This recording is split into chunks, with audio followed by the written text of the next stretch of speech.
Igreja, uma família espiritual. Este será o título da nossa segunda lição, do segundo trimestre do ano de 2023, da classe de pré-adolescentes.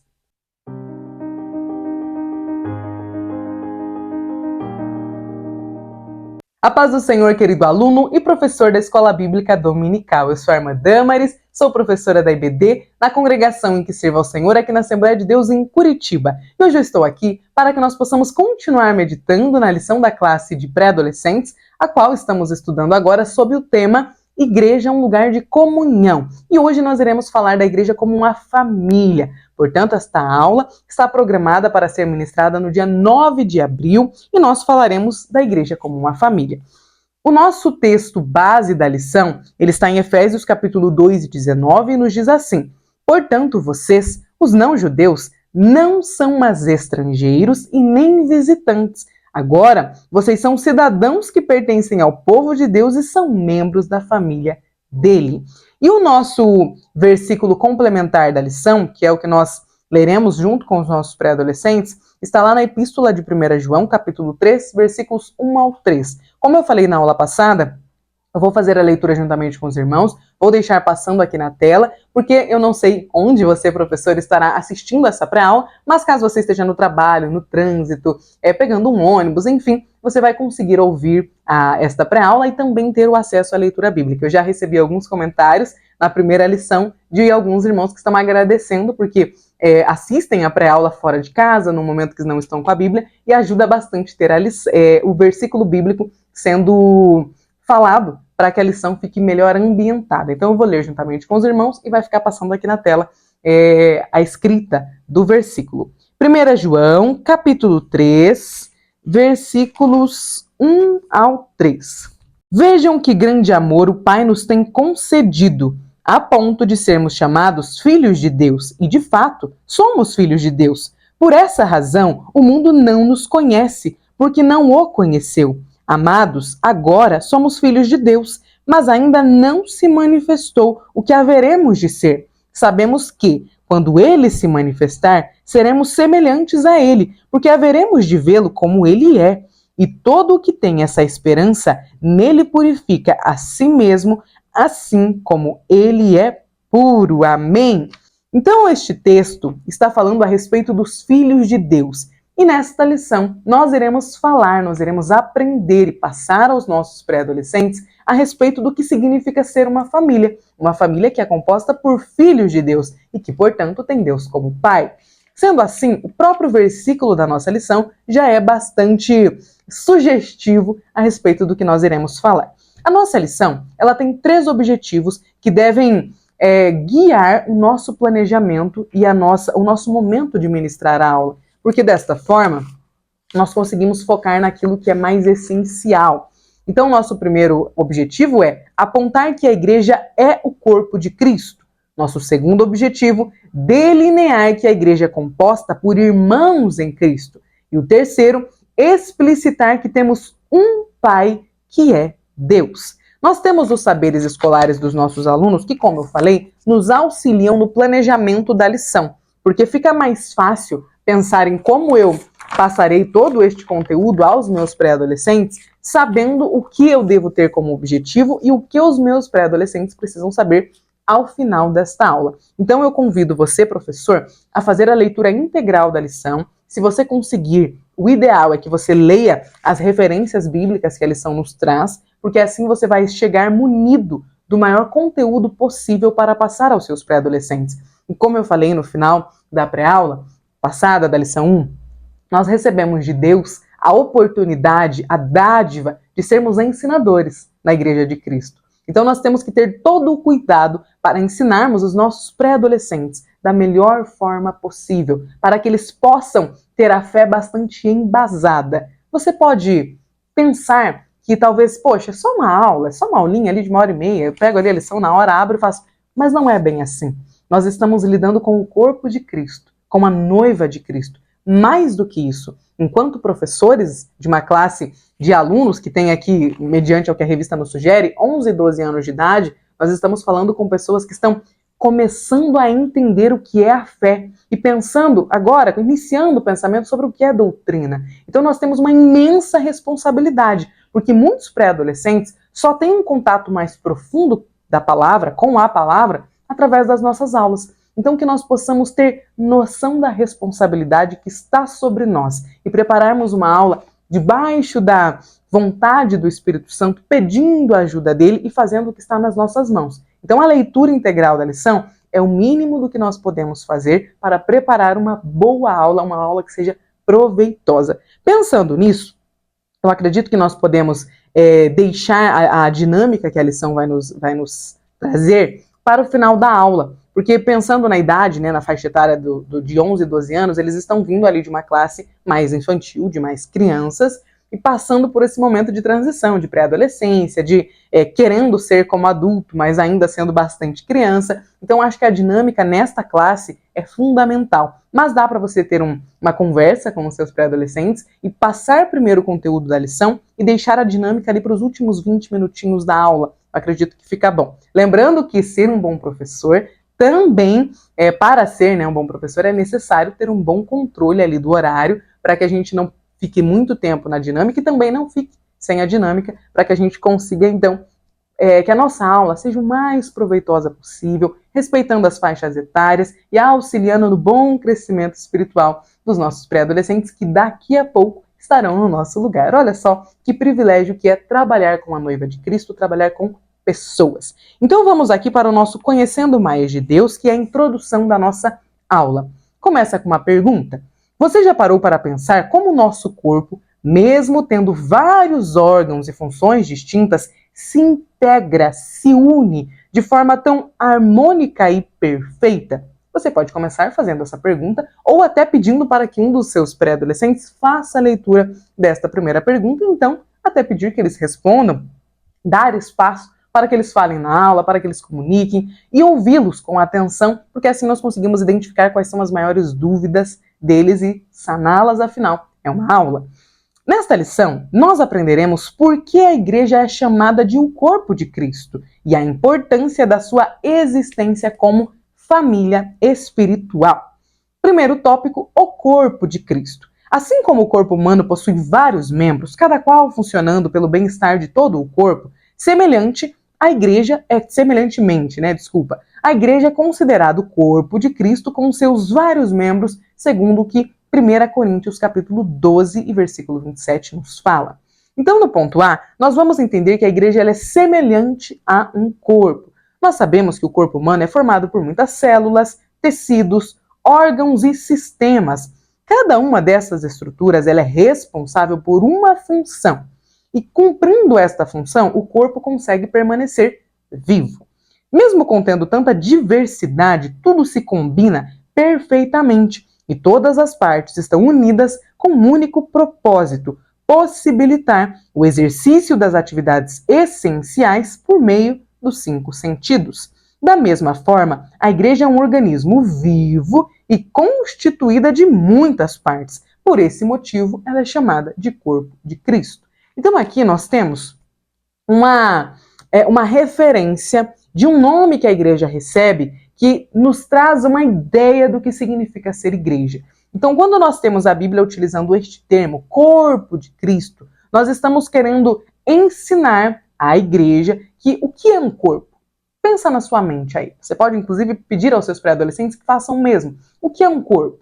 O corpo é um organismo vivo, composto, no caso, de várias partes, de vários membros, de vários órgãos, e cada um deles possui uma função específica, que às vezes é diferente da função do outro órgão. Mas todos precisam cooperar, trabalhar juntos para que haja a vida naquele organismo, naquele corpo. Sendo assim, a Igreja de Cristo também é composta por muitos órgãos, ou seja, por muitas pessoas, e cada pessoa possui uma função específica. Às vezes é uma função igual. Por exemplo, as nossas 2 orelhas possuem a mesma função, mas são 2. Então, dentro da igreja, às vezes, nós temos membros que possuem a mesma função.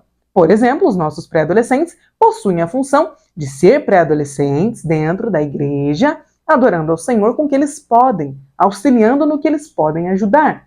Mas às vezes na igreja nós temos também alguns irmãos que agem, que têm a função de maestros e maestrinas. O coral tem algumas maestrinas, o grupo de crianças também, o de jovens, o de adolescentes, a orquestra. Portanto, nós temos ali irmãos diferentes que possuem a mesma função, mas são diferentes. Ao mesmo tempo, também além do maestro, há os componentes do coral. Então, nós temos ali irmãos que têm a mesma função, são componentes de um coral.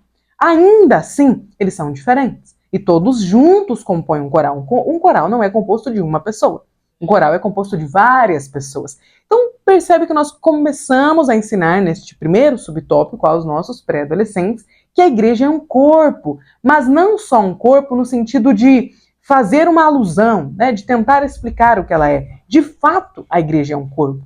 Cada um dos membros que ali estão, unidos, possuem ali funções diferentes e, quando unidos, trazem à existência a igreja. A igreja não é composta de uma pessoa, mas de várias. Então, todas as pessoas juntas formam o corpo de Cristo, que é a igreja, que recebe o nome de igreja. Assim, nós começamos a entender onde é que nós vamos chegar para falar de família. Então, mas primeiro, nossos pré-adolescentes precisam saber que a igreja é semelhante a um corpo. Possui, então, suas funções, suas diferenças, mas ainda assim é um corpo. Segundo o subtópico, Deus pensou em cada detalhe do corpo. Aqui nós vamos refletir um pouquinho sobre a soberania de Deus. Então, olha só. Quando nós estudamos a matéria de ciências na escola, nós aprendemos o fantástico funcionamento do corpo humano e as suas muitas capacidades. Ele só consegue funcionar de uma forma tão harmoniosa porque Deus, o nosso Criador, pensou em cada detalhe. Semelhantemente, Deus pensou no bom funcionamento da igreja. O apóstolo Paulo afirmou que Deus escolheu alguns para serem apóstolos, outros para profetas, outros para evangelistas e também pastores e mestres. Ele fez isso para preparar o povo de Deus para o serviço cristão, a fim de construir o corpo de Cristo. Então aqui nós podemos dizer aos nossos pré-adolescentes que assim como em um corpo não dá para todos os membros serem orelhas. Não dá para ter um corpo formado, composto apenas de dedos. É necessário dedos da mão, 5 dedos de uma mão, 5 dedos em outra, 5 dedos no pé, 5 dedos no outro pé, mas nós também precisamos do pé. Nós também precisamos da perna, do braço, da cabeça. Então não dá para formar uma igreja só de grupo de pré-adolescentes.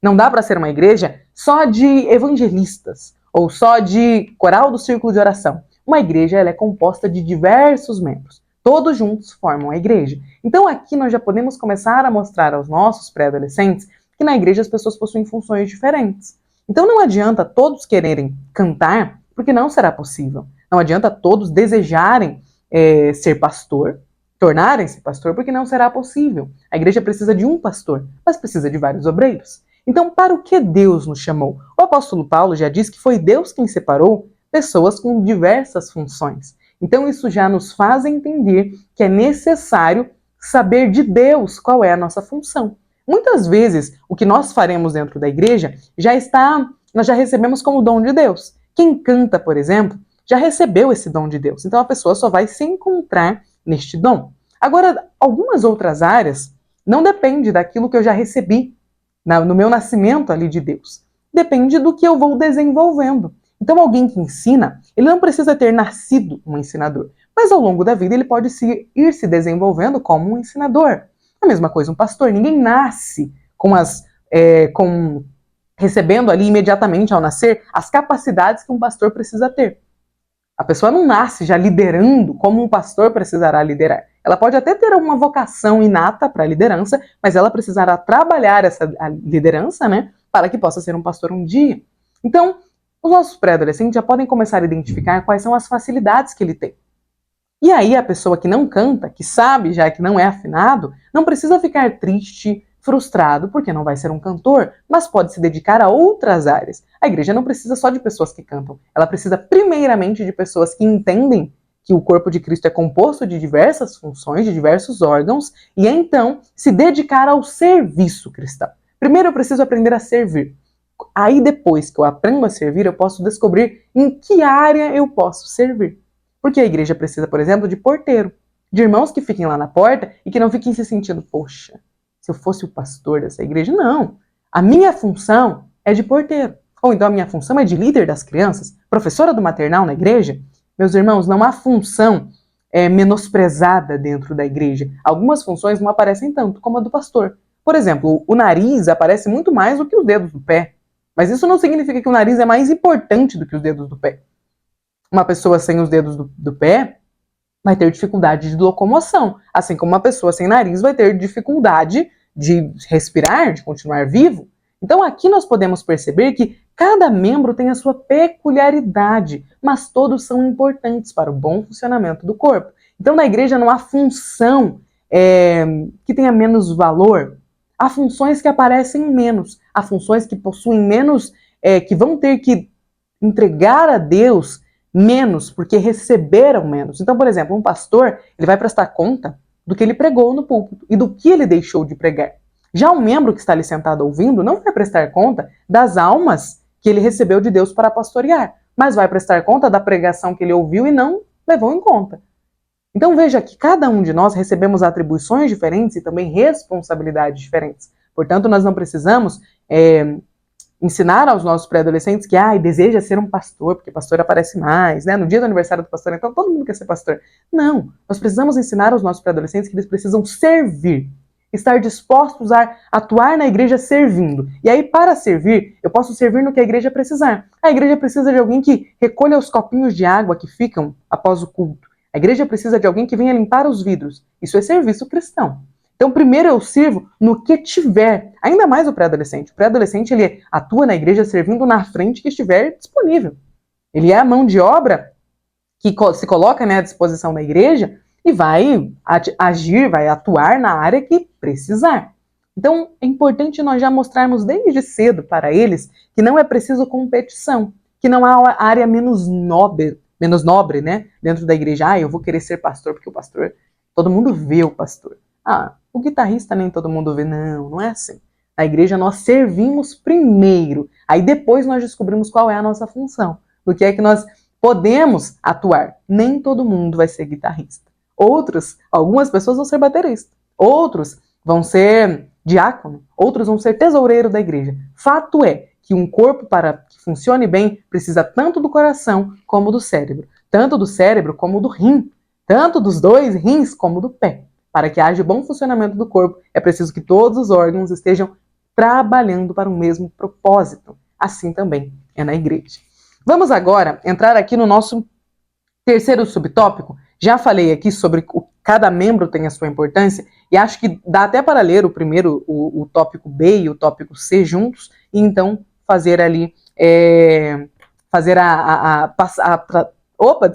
passar a mensagem para os nossos pré-adolescentes do que a lição quer nos dizer, a fim de que eles cresçam sabendo que todos os membros são importantes, de que um corpo precisa que todos os membros funcionem bem para que ele esteja vivo. Então não há função na igreja que ninguém quer limpar a igreja, porque... Não.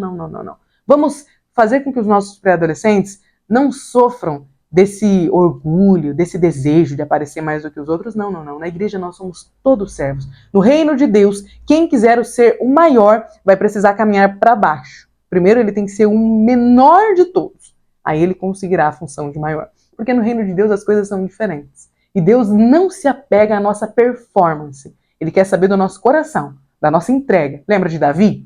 Samuel olhou para os irmãos de Davi, grandes, fortes, bonitos, atraentes, e falou: opa, esse aqui é o próximo rei de Israel. Aí Deus falou: Samuel, não serão estes. Eu não olho para a aparência, eu quero saber do coração.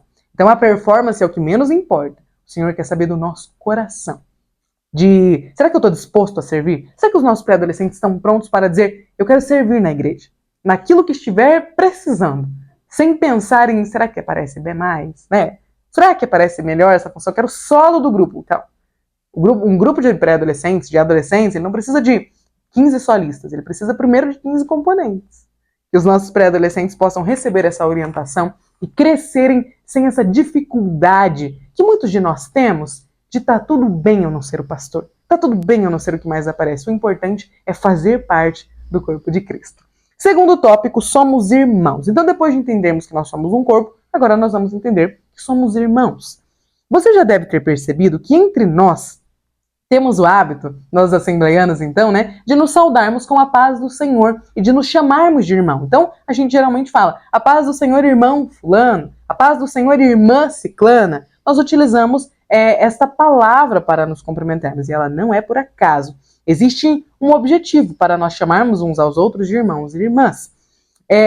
A Bíblia nos ensina que quando nós aceitamos a fé em Cristo, nós passamos a fazer parte da família do reino de Deus. Então dizer irmã, irmão, não é um termo pejorativo, não é um termo que ficou no passado, é cumprir o que a Bíblia nos ensina. A Bíblia diz que nós somos todos filhos de Deus. Se nós somos filhos de Deus, se Deus é o nosso Pai, então todos nós, família da fé, somos irmãos em Cristo Jesus.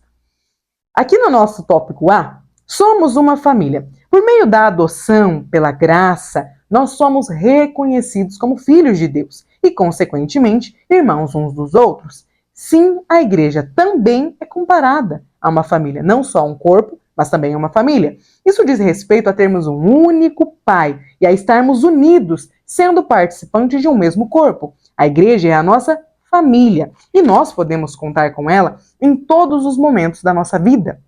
Nela nós recebemos apoio, somos edificados, somos ouvidos e assim nós somos auxiliados no crescimento uns dos outros. A igreja não é sobre apenas, o meu crescimento único. Eu, Damaris, venho para a igreja para que eu cresça. Não, não é só isso. A igreja é algo que o Senhor pensou, onde eu edificaria, auxiliaria, a edificação do meu irmão. Então eu vou para a igreja e eu não apenas encontro edificação para mim, mas eu também auxilio na edificação dos meus irmãos. Então na igreja eu não apenas encontro apoio, como eu também sirvo de apoio. Olha como a igreja é uma família. Lá na sua casa, professor, aí os nossos alunos também, pensa com eles, traga a memória deles, como que funciona na casa.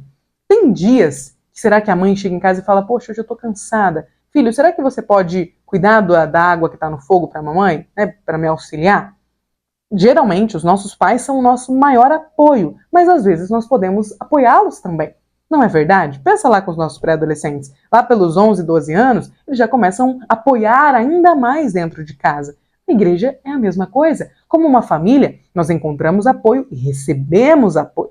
E aí encontramos edificação e também somos edificados. Ajudamos na edificação dos nossos irmãos. Como? Sendo um corpo.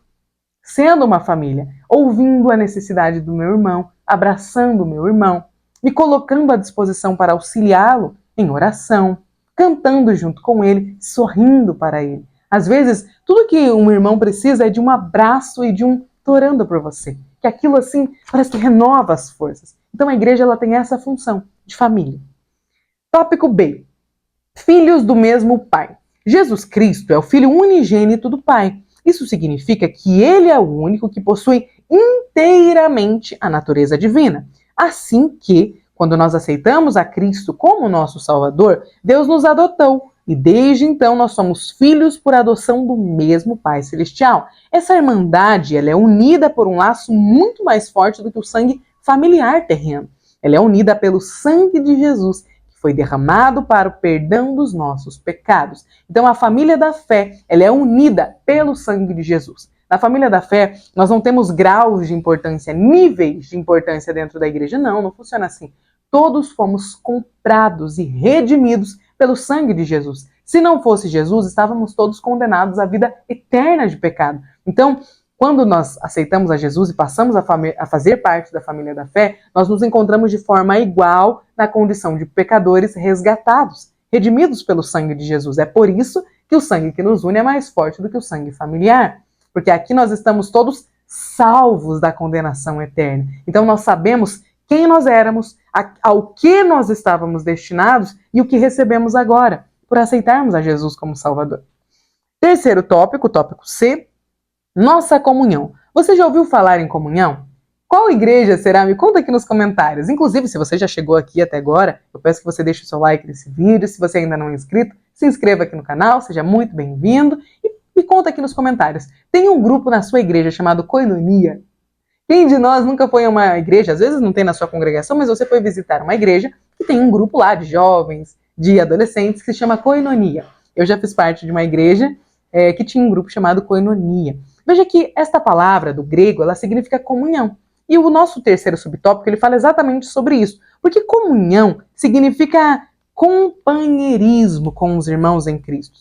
Lá na igreja primitiva, a igreja do primeiro século, o início da igreja, os nossos irmãos, eles eram muito unidos, eram um exemplo de comunhão. E por conta desta koinonia que os unia, eles eram uma igreja que se fortalecia de forma maravilhosa, conforme nós podemos ler em Atos, principalmente ali no capítulo 2. Eles eram unidos em tudo, tanto nos momentos de buscar a Deus em oração e na palavra, como nos momentos das refeições e no socorro aos necessitados. Eles se alegravam com as vitórias um dos outros, e eles também choravam juntos nos momentos difíceis. A comunhão ela é indispensável para o bom crescimento da igreja, porque somente quando nós somos unidos em uma só fé, por um só batismo e servindo ao mesmo Senhor, a igreja pode ter sucesso no mundo. Porque uma casa dividida, ela não aguentará, ela não continuará. Então, uma igreja que tem o mesmo Senhor, uma igreja que usufrui de koinonia, de comunhão, ela vai continuar existindo. Este é um dos segredos, inclusive, para a nossa igreja ter passado todos os séculos tão difíceis que ela passou, por momentos de tanta dificuldade e perseguição, e ter continuado. Porque quando nós falamos de comunhão, comunhão não significa só amizade, só coleguismo. Comunhão vai além. Comunhão nós estamos falando de sentir o outro. Então eu sinto meu irmão mais afastado, com mais dificuldade de permanecer em pé, e eu me coloco ao lado dele e me disponho a auxiliá-lo em oração. Eu vejo que tem um irmão que não veio faz 2 cultos, faz 2 finais de semana, aí eu mando uma mensagem para ver se está tudo bem, vejo como que tá, falo que estou orando por ele, dou um abraço quando encontrá-lo na igreja, cumprimento e digo senti a sua falta. Koinonia, comunhão, é mais do que perguntar se a pessoa está bem, é sentir se ela está bem. É sentir e comemorar as vitórias dela, celebrar as alegrias dela e chorar nos momentos de dificuldade, auxiliá-lo no momento de frustração, estender a mão para o meu irmão que está caído. Koinonia é mais do que falar, meu amigo, seguir no perfil da rede social. Koinonia é dar as mãos e seguir junto, mesmo nos tempos difíceis. E seguir junto também nos momentos alegres. Então, koinonia vai além. É um momento em que, é um sentimento, na verdade, que fortalece a igreja, porque nos faz um só. Existe uma sensação que a igreja deve trazer, eu acho que bati a mão, desculpa, irmãos, que é aquela sensação de casa, de pertencimento. É tão bom quando a gente vai à igreja e fala, estou em casa, estou com a minha família. Se eu estiver passando por uma guerra espiritual, eu posso ir e conversar com um dos meus irmãos e dizer, me ajude em oração. Koinonia significa que quando nós nos reunimos em grupo, seja de oração, seja de ensaio, eu posso ir ao meio do grupo, da roda, e falar, orem por mim, eu estou passando uma dificuldade na minha família. Então, koinonia é podermos contar um com o outro, é podermos nos apoiar no momento de dificuldade e nos tornarmos apoio quando nós estamos bem e o nosso irmão está passando dificuldade. Então, koinonia chega naquele ponto do que a Bíblia nos fala, quem está em pé, cuide para que não caia. Então, este cuide para que não caia, eu estou em pé, mas eu poderia estar caído como o meu irmão. Então, se é o meu irmão que precisa de apoio, eu serei apoio para ele. Mais para frente, pode ser que seja eu que precise de apoio. É essa dinâmica que a igreja precisa. A capacidade de termos empatia. Eu sei que empatia é uma palavra que ela está gasta. Né? Gastaram tanto a palavra empatia que parece que ela se esvaziou do significado. Mas empatia significa que eu estou sentindo a dor do meu irmão. E aí nós somos unidos pela fé em Cristo Jesus, nós temos uma koinonia e então eu o auxilio. Ou então, eu estou sofrendo, eu estou passando uma dificuldade e os meus irmãos percebem e todos me ajudam, me fortalecem. Assim, fortalecendo um ao outro, unindo-se um ao outro, ensinando uns aos outros, nós continuamos como igreja, porque temos um só Pai. Somos regidos por uma só palavra e assim a igreja segue caminhando ao longo dos séculos. Amém? Vamos para o nosso terceiro tópico, Deus é nosso Pai.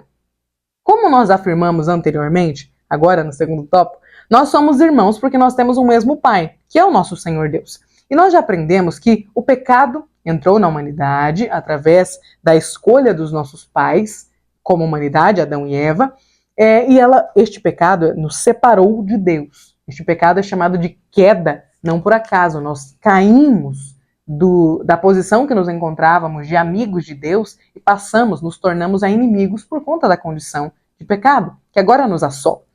Mas existe um sacrifício que mudou tudo. o sacrifício de Jesus. E é este sacrifício que nós recebemos de forma graciosa do Senhor, que nos reconciliou com Cristo e também nos fez subir uma posição, a posição de filhos de Deus. Então,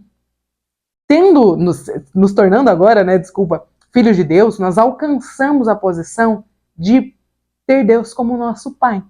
Jesus morreu por nós quando nós ainda éramos inimigos de Deus. Mas este ato foi algo tão profundo. E falar isso no segundo domingo de abril é muito importante, porque nós estaremos celebrando a Páscoa, que a morte de Jesus na cruz não foi assim, sabe? Jesus morreu lá na cruz. Não. Nós precisamos resgatar o tamanho do significado, o tamanho do valor que tem a morte de Jesus. Se não fosse essa morte, nós não seríamos família. Nós não teríamos uma igreja na qual nós podemos ser todos irmãos. Nós não faríamos parte do corpo de Cristo. Então, é a morte de Jesus que nos possibilitou a reconciliação com o Pai e que nos tornou filhos de um mesmo Pai. Jesus, portanto, se torna o nosso irmão por adoção, o nosso irmão mais velho. Olha o tamanho do privilégio, olha o tamanho das dádivas que a morte de Jesus nos deu. E estas dádivas, elas não podem ser tratadas assim, somos irmãos em Cristo, irmãos. Isso não é pouca coisa. É que, às vezes, nos falta este entendimento. E numa aula de escola dominical é um momento ideal, é um momento oportuno para conscientizarmos os nossos pré-adolescentes de que é um presente sermos chamados de irmãos uns dos outros, fazermos parte do corpo de Cristo, porque foi por um alto preço que nós adquirimos esta possibilidade. Este alto preço foi a morte de Cristo na cruz. E você pode, professora, inclusive, aproveitar que é o domingo de Páscoa e cantar com seus adolescentes, os seus pré-adolescentes, auxiliá-los no entendimento mesmo de que a morte de Cristo é fundamental. Só existe cristianismo porque Jesus morreu por nós. A igreja está fundamentada na possibilidade de sermos filhos de Deus, que só existe porque Jesus morreu por nós. Então, que os nossos adolescentes possam erguer as duas mãos e agradecer pela morte de Cristo e celebrar a morte e ressurreição de Cristo, que nos resgatou da condição eterna de pecado, de inimigos de Deus e nos trouxe de volta e nos reconciliou com o Pai. Então, chamarmos uns aos outros de irmãos em Cristo, jamais deve ser algo que foi ficando mecânico, que se tornou meio que uma forma pejorativa. Não. Chamarmos uns aos outros de irmãos nos lembra do sacrifício de Cristo na cruz, que é a causa de usarmos esta expressão, meu irmão em Cristo. Meu irmão, porque Jesus morreu por nós e salvou a mim e a ele. Então Jesus morre por nós e salva a todos que o recebem. É por isso que nós nos chamamos uns aos outros de irmãos. Olha que momento oportuno para falar de ter Jesus como nosso irmão mais velho, Deus como nosso Pai, e de sermos uns irmãos uns dos outros, num domingo de Páscoa. Vamos agora aqui para o nosso ponto A. Somos filhos do Criador. A graça, o favor imerecido de Cristo, nos faz filhos de Deus. Então, nós podemos ter confiança de que em todos os momentos da nossa vida, nós teremos um Pai que nos ama e que sempre buscará o nosso bem. E quando nós aprendemos essa verdade, nós entendemos o papel de Deus como nosso Pai, o seu cuidado, o seu ensinamento, o seu amor. É muito mais fácil se relacionar com Deus quando nós entendemos que Ele é nosso Pai. E aqui vale um ponto. Caminhão passando. Esperar o caminhão terminar de passar. Vale nós, professores, termos o cuidado para conhecermos os nossos pré-adolescentes e sabermos se há entre os nossos adolescentes, os nossos pré-adolescentes, algum que não tem pai. Se algum deles possui problema ali com a figura paterna, e vale lembrá-los de que chamarmos Deus de Pai, nós estamos fazendo menção ao que significa ser pai na concepção divina. Deus criou um pai para ser alguém presente, amoroso, alguém que é casado com a sua esposa, que ama a sua mulher, que é mãe daquelas crianças, e que os ensina, que faz com que eles cresçam nos caminhos de Cristo.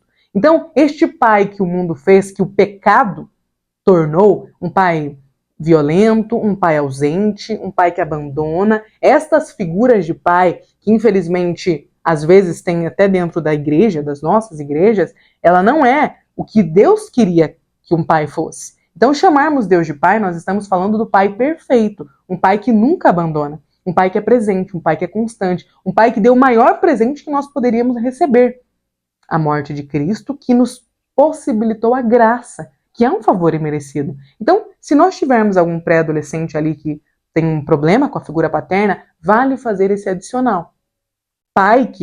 Este pai eterno, este pai que nós chamamos a Deus, ele é um pai perfeito, é um pai que nunca vai nos abandonar. Se um dos seus pré-adolescentes foi abandonado pelo pai, não tem a figura do pai, você pode, não precisa dizer diretamente a ele para não expor, mas você pode lembrar aos seus adolescentes de que Jesus, ao nos resgatar da morte eterna para o pecado, nos reconciliou com o nosso Pai. E este é um Pai perfeito. Este é um Pai que nos ama tanto, que fez com que o seu Filho morresse por nós quando nós ainda éramos inimigos. Porque o Senhor queria que nós tivéssemos a possibilidade de deixar uma vida de pecado. O maior desejo de Cristo é que nós deixemos os pecados para trás e possamos nos unir a Ele. E possamos estar o mais perto dele buscando a santificação, agradá-lo com bons pensamentos, agradá-lo frutificando a paz, a temperança, o amor. Então o desejo de Cristo é que nós sejamos alcançados, é que nós possamos nos livrar desta vida de condenação. Mas isso só pode acontecer porque Jesus morreu por nós. Então ter Deus como nosso Pai significa que este Pai é diferente do Pai que muitas vezes nós temos aqui no mundo. Nós estamos falando de um Pai que não se corrompe, de um pai que não abandona. Vale, eu acho, fazer esta menção. Mas, nesta relação de ter Deus como pai, nós precisamos compreender qual é o nosso papel. Bati a mão de novo, desculpa. Qual é o nosso papel como filhos? Porque não é só, Deus é meu pai, vamos usufruir desta dádiva, deste presente. Sim, mas aí é uma via de mão dupla. Deus é o nosso pai e nós somos filhos. Quais são os nossos papéis como filho? O fato de Deus não nos abandonar jamais, de ser um pai perfeito, nos traz à memória que nós também precisamos agir de uma determinada forma. Não é só receber o presente de ter um pai perfeito, é nos tornarmos um filho, pelo menos grato àquilo que nós recebemos. É claro que não seremos uns filhos perfeitos, porque ainda estamos nessa condição de pecadores, ainda estamos neste corpo terreno. Às vezes nós pecamos, tropeçamos, erramos. O Senhor sabe disso. Porém, quais são os nossos deveres enquanto filhos de Deus? E aqui a lição nos lembra de que há responsabilidades nas bênçãos que Cristo nos deu. Não é só, vem aqui, né? Vem Jesus, me dê aqui a oportunidade de ser seu filho, tá aí, o que eu farei nesta posição de filho? Não é só venha a nós o nosso reino, há algo que nós precisamos fazer também.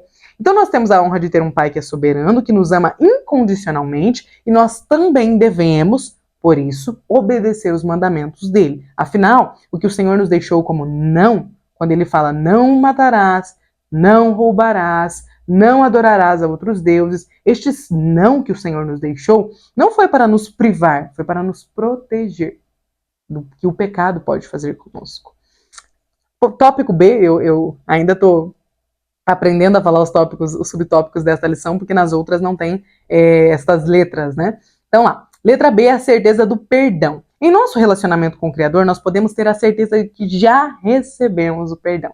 Então, no domingo de Páscoa, vale lembrar aos nossos pré-adolescentes de que o Senhor já nos perdoou, de que aquilo que nós fazíamos quando éramos inimigos de Deus recebeu o perdão de Deus. Quando nós aceitamos a Cristo, tudo que nós fizemos no nosso passado fica para trás. E mesmo depois de ter aceitado a Cristo, às vezes, quando nós erramos, nós podemos pedir o perdão de Deus e nos sentirmos perdoados. Não precisamos sofrer daquilo que o diabo tenta fazer conosco, ficarmos presos em uma culpa. O Senhor não deseja que nós estejamos presos a uma culpa. Ele levou tudo aquilo que poderia nos trazer culpa sobre ele lá na cruz. Então nós agora podemos desfrutar do perdão de Deus. O pecado pode nos separar de Deus? Pode. É por isso que nós precisamos nos afastar de uma vida de pecado. Mas se você peca e tem consciência do erro e pede perdão, o Senhor nos perdoa.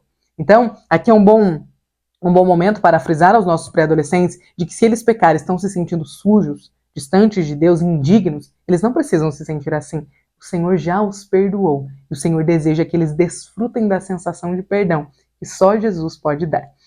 Por último, nosso tópico C, o cuidado do nosso Pai. Jesus disse que assim como um pai terreno disciplina o seu filho para o bem e não lhe nega o que é necessário, o Pai Celestial também não nega bem algum para os seus filhos, e ele espera que estes filhos aceitem a repreensão amorosa que ele nos dá. Porque o Senhor, ele não apenas nos dá bênçãos presentes, ele também nos corrige. E que bom que ele nos corrige. Porque apenas um pai que ama um filho o corrige. Eu tenho uma filha de 2 anos de idade e é impressionante. Se você deixa uma criança de 2 anos de idade sozinha em casa, irmãos, não fica 20 minutos viva, não continua viva, é impressionante. E às vezes a minha filha, assim, quando eu vejo, no final do dia, às vezes eu vou fazer tentar trazer, né, aqui a mente, fazer um levantamento geral, a quantidade de nãos que eu falo pra ela, e assim, às vezes é não pra mesma coisa, não pega, não sobe, não vai, não pode falar isso, não grita, não pode bater, fase de 2 anos, né, às vezes ela quer levar a mão, eu falo, não pode. Mas eu só faço isso porque eu desejo o bem da minha filha. Eu não fico dizendo não pra ela porque eu falo, eu vou falar não pra minha filha porque falar não é mais legal. Não, irmãos. Às vezes ela quer subir em cima da mesa. Eu falo, filha, não pode. Não é porque eu quero privar a minha filha de estar mais alta. É porque ela pode cair.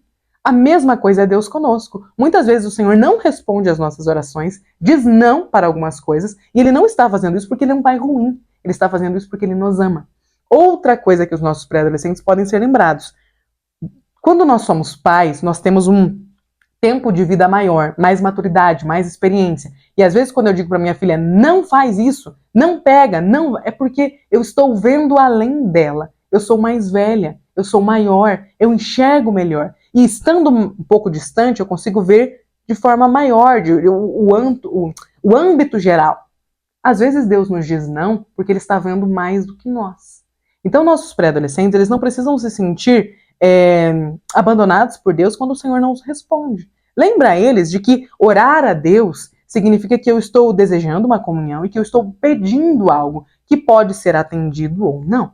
O Senhor pode dizer sim, não ou esperem. Então não é motivo de frustração quando nós recebemos um não de Deus. O fato de os nossos pré-adolescentes terem que crescer, terem que lidar com tantos nãos que o Senhor dá, com tantos nãos que os pais vão dizer, que os líderes vão dizer, que nós, professores da IBD, vamos dizer, não significa que nós estamos podando eles, polindo eles. Significa que nós os amamos, que nós queremos o melhor deles. O mesmo é o Senhor Deus. Vale, eu acredito, trazer este entendimento de que Deus é pai e, portanto, Deus cuida, Deus repreende, porque nós vivemos em uma cultura que trata Deus como parça, como brother. Ah, Jesus é meu brother, Deus é meu parça. Não é assim. Deus é amor? Sim. E por ser amor, Ele também nos diz não. Deus nos ama de forma incondicional. Ninguém nos ama mais do que Deus. E é por isso que muitas vezes Ele vai dizer, não faça, não vá, porque Ele é amor. E sendo um Deus de amor, Ele não se esgota, as suas características, o seu caráter não encerra em amor. Deus também é justo. Deus também é soberano. E por isso, nós muitas vezes precisamos lidar com as repreensões de Deus. Os mandamentos, os nãos de Deus não existem para que o pré-adolescente se sinta ali preso numa gaiola, meio que... Não. Vamos ensinar aos nossos pré-adolescentes de que Deus deve ser tratado como um pai, e pai merece respeito. A gente não trata pai assim, daí, velho. Até porque se trata, tá errado. A gente trata pai e mãe com respeito, porque nos trouxeram ao mundo. Deus é da mesma forma. Nós devemos ter comunhão com Deus, mas não tratá-lo de forma desrespeitosa. Então Deus não é parça de ninguém. Deus é pai. Deus é Deus. Acredito que nós precisamos, professores, tocar nisso, porque nós estamos aí vendo uma geração crescendo, achando que Deus é amiguinho. Não funciona assim. Existe uma hierarquia que não pode ser deixada de lado quando nós estamos falando de Deus. Deus não é parça de ninguém. Ele é pai, Ele é Deus criador, Ele é Senhor soberano, mas parça Ele não é de ninguém. Amém? Vamos encerrar então, lembrando que a igreja é uma família espiritual e que dentro de uma família, muitas vezes, existem situações que ultrapassam um pouquinho o limite. Às vezes, por mais que os nossos pais sejam os nossos pais, às vezes eles erram. Então, às vezes, na família espiritual, algumas pessoas vão errar, às vezes algumas pessoas vão tropeçar, às vezes algumas pessoas vão pecar, às vezes virá escândalos dentro da igreja. Então a gente não pode pensar, nossa, vou para uma outra igreja porque aqui só tem pecador. Ah, eu vou ficar em casa porque é melhor ficar em casa porque aqui nessa igreja só tem gente que peca. Não funciona assim. Na igreja de Cristo, todos nós estamos sujeitos às falhas. Mas, apesar de sujeitos ao erro, nós conhecemos o caminho de volta. Nós sabemos que, mesmo podendo falhar, nós temos um Deus que nos perdoa e que nos ama. Então a igreja é lugar de pessoas que falham, que erram, mas que têm consciência deste erro, desta falha. Portanto, é melhor estar dentro da igreja, onde as pessoas têm consciência e onde eu sei onde encontrar redenção do que achar que eu sou melhor de todos e ficar do lado de fora. O Senhor fez a igreja para que nós pudéssemos ser edificados dentro da igreja. E às vezes a edificação vem através do erro de um irmão. Nem sempre através do acerto. Às vezes vem de um erro. Então vamos lembrar os nossos pré-adolescentes de que às vezes as pessoas vão errar, vão falhar, vão pecar e que está tudo bem. Dentro da igreja, dentro da família, em casa, às vezes a gente erra. Em casa, às vezes o pai fala um pouquinho mais alto porque estava bravo, nervoso. Às vezes a mãe perde a mão. Às vezes os filhos batem a porta e aí precisam ser corrigidos por isso.